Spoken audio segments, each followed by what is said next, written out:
You are listening to the Sod Pod, brought to you by Grassland Agro. Hello and welcome to the Sod Pod. Today you're joined by myself, Clodagh, and my colleague John Brennan. John, it's been a while now, I say, since the two of us have been on the podcast together. We've had a good couple of really good guests on the podcast. So I suppose over the last couple of weeks we've had Marcus O'Halloran from AgriAware. So Marcus talked about his experience, I suppose, in the ag industry and what AgriAware do for farmers. We had Bernard Furlong, the vet, who was speaking about minerals and summer scour. We also had your guests, John, Chris Carroll and David Corrie on genetics. And lastly, then in the last episode, we had Owen MacDonald from Clodagh Farms on the tillage front with Stephen Carey. So it's been nice to get a couple of different voices on the podcast to talk about different topics and I suppose their own experiences in the industry. But I suppose, look, we're reverting back now to the team for the next couple of weeks. I suppose, John, over the last couple of weeks, while we had the guests on, has there been much happening in Grassland Agro? Have you anything to update us on over the last couple of weeks? Yeah, perfect, Clodagh. Thanks again. Good to be back on. It was great to have a few new faces on over the last couple of months, but it's great to be back. In terms of what we've been at over the last while, the Solvita has been kind of on the radar. Taking Solvitas, training some of our new reps on how to take a Solvita and how to do a grass vest. That's kind of what we've been busy at there recently. Farmers tend to like the grass vest and the Solvita because they can really kind of get into how their soils are doing. In particular, they're kind of underperforming paddocks that they might go out and do their grass vest or the Solvita on.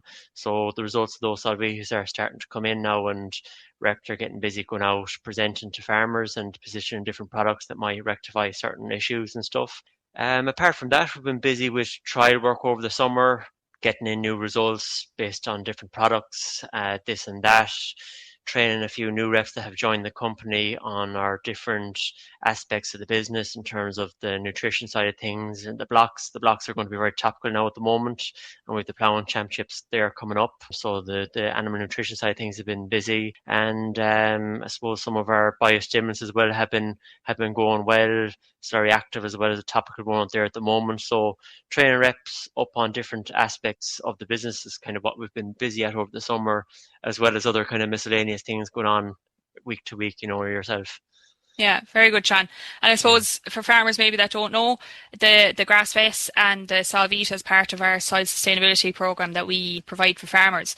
And I suppose that Solvita is a little bit different to the likes of your standard PK and lime soil test. It tests for, I suppose, the potential nitrogen release in the soil, and it gives you a good indication as to how well your biology is working in the ground as well, which I suppose is more important now so than ever, with I suppose restrictions on fertiliser use and I suppose the volatility of the market as well. It's important to get that little bit more out of the ground and get the soil working for us.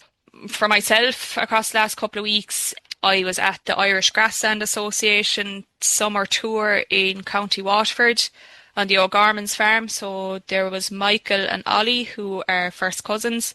Michael's milking about 200 cows and Ollie is milking the bones of 1,000 cows across 5 different units with his 2 brothers.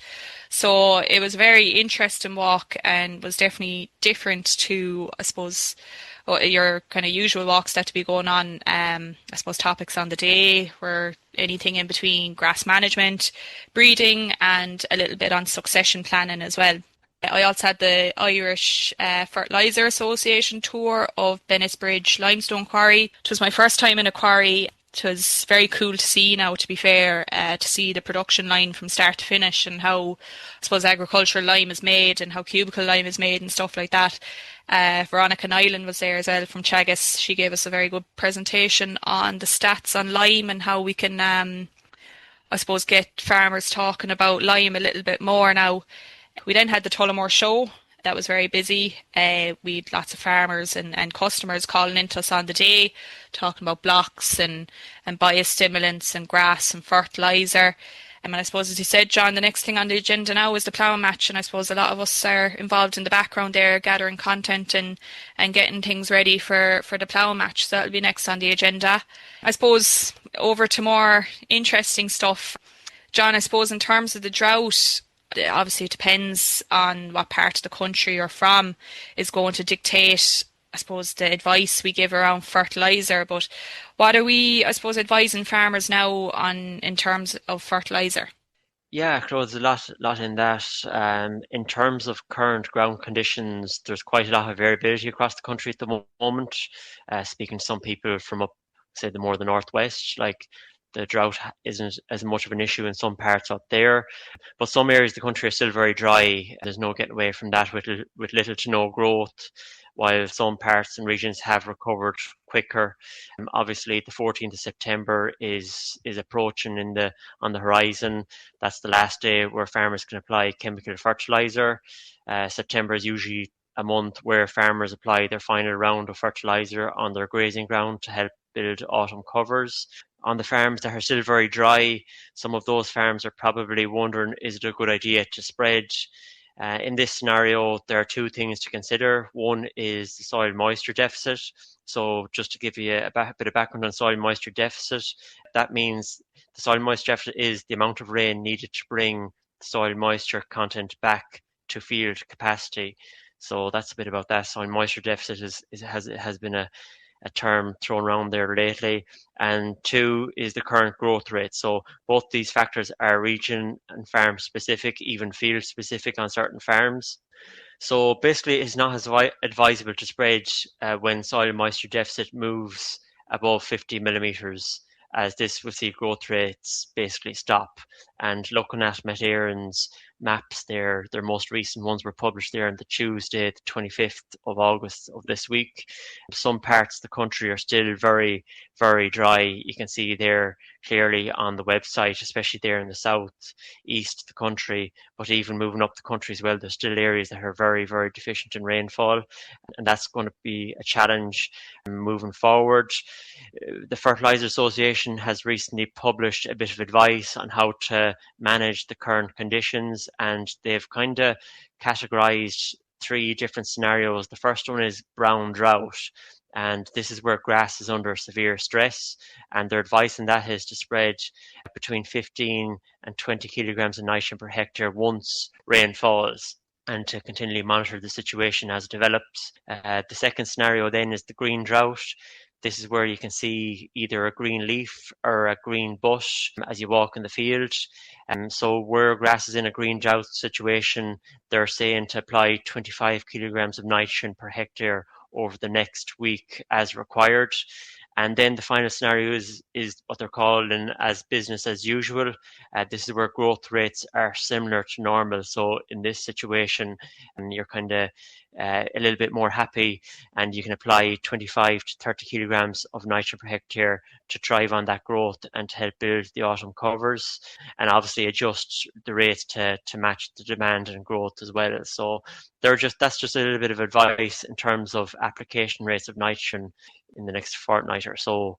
But one thing to, I suppose, point out is that mineralization of soil nitrogen will be higher following drought as well. So hopefully now we'll see a good spurt of grass, especially in those areas that have been struggling for so long.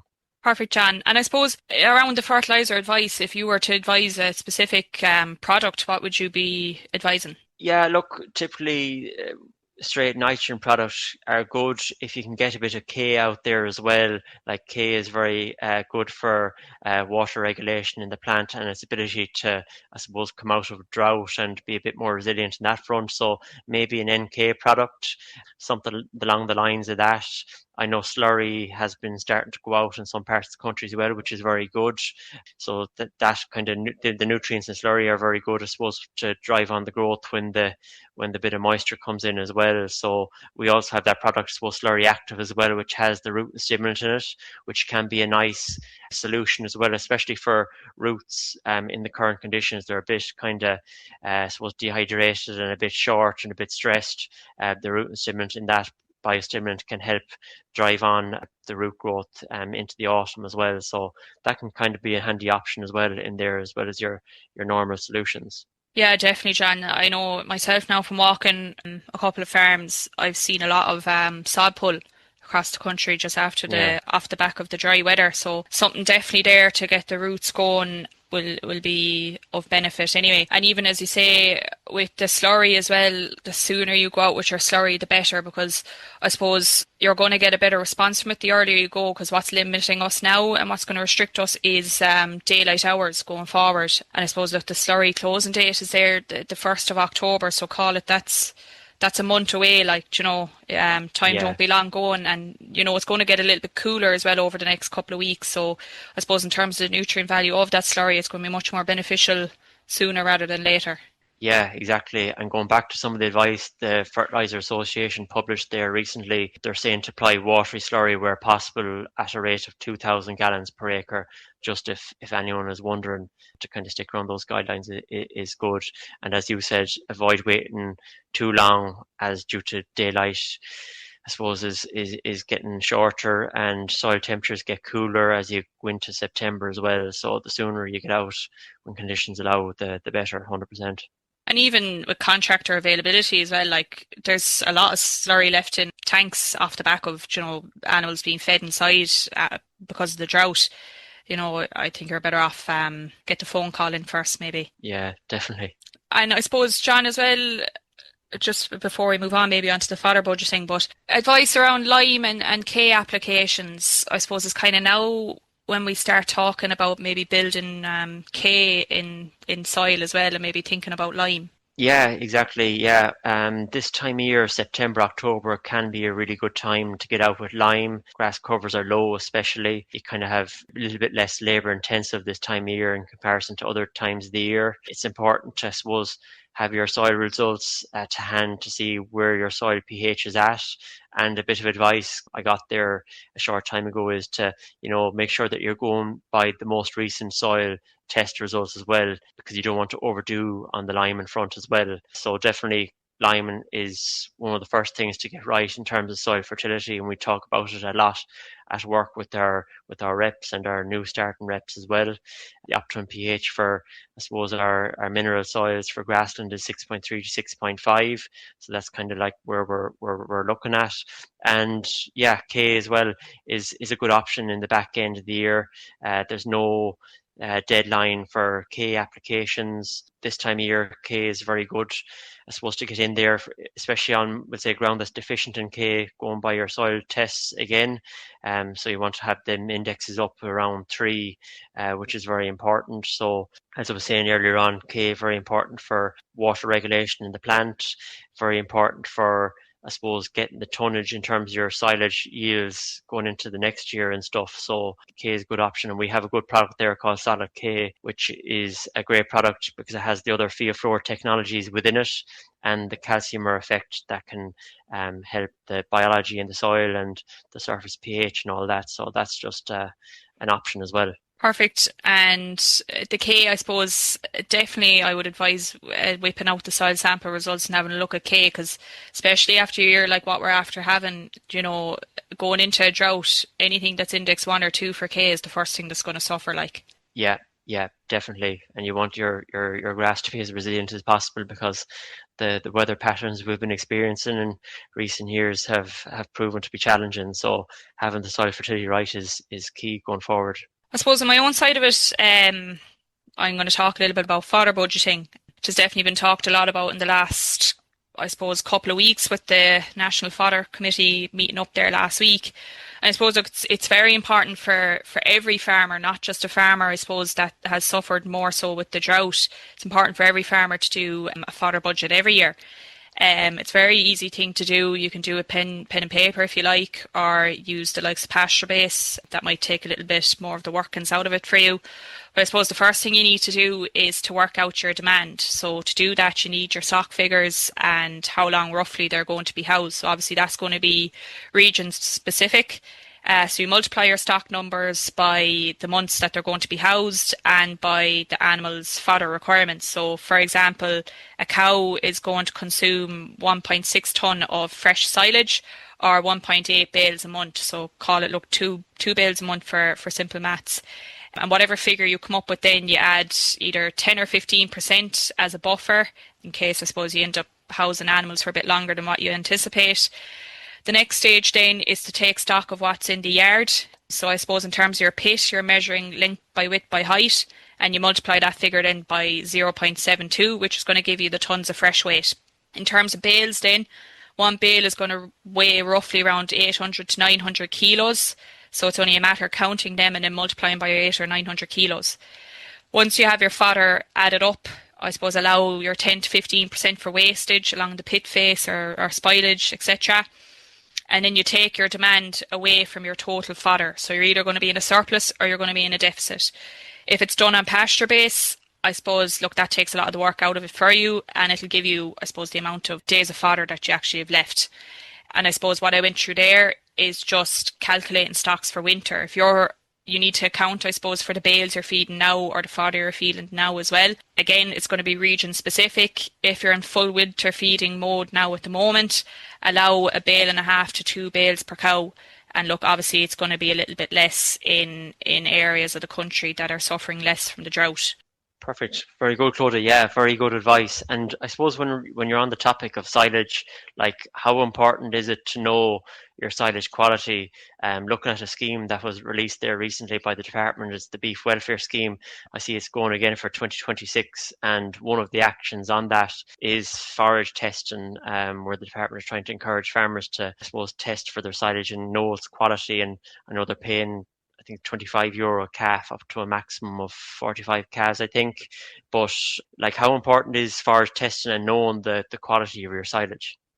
Yeah, I suppose, John, look, doing your fodder budget is one thing, but I suppose if you need to source fodder, you kind of need to know what you're looking for. Is it milk and cow silage? Is it dry cow silage? So if you are unsure, get your silage tested for DMD, energy, protein. I think it works in and around 30 to €40.